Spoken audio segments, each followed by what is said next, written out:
all the news from WTCN TV's expanded news gathering facility. WTCN TV, Channel 11.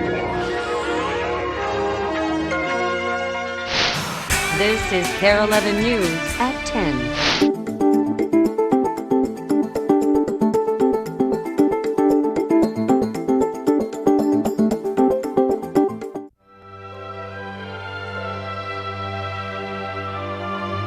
For decades, they've lined University Avenue, mansions of brick and stone, houses filled with young men carrying out a long tradition of brotherhood. You know, back in 1865 when our fraternity was started, I don't think alcohol was probably a big issue to the founders of the fraternity. And now it's kind of become the animal house culture. Perhaps John Belushi best personified that animal house culture. Grab a brew. Don't cost nothing.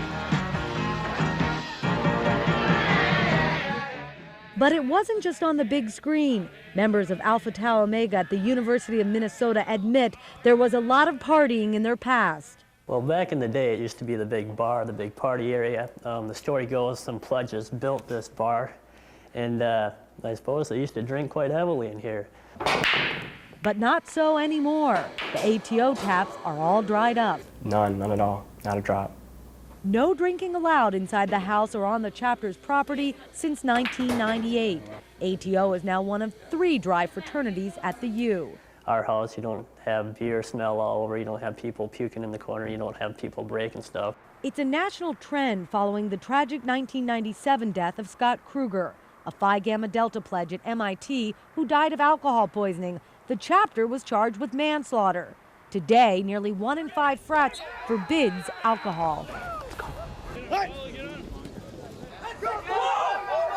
Instead of drinking, members say brothers are bonding in other ways, playing intramural sports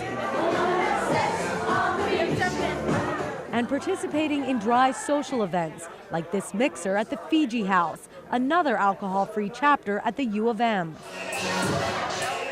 There's music, dancing, and sorority sisters. The only thing missing is the booze. We're trying to make the switch and get back to more of the founding principles. The university's Greek advisor says although it took a while getting used to, the idea is catching on. There's, I think, an initial sense of panic that it's going to mean that membership numbers are going to go down, or that it's not going to be any fun anymore, or it's going to somehow lose its luster. And those chapters which have gone alcohol-free have not seen a decline in membership. But perhaps the biggest motivating factor when deciding to go dry, not just here at the U, but nationwide, is the skyrocketing cost of insurance.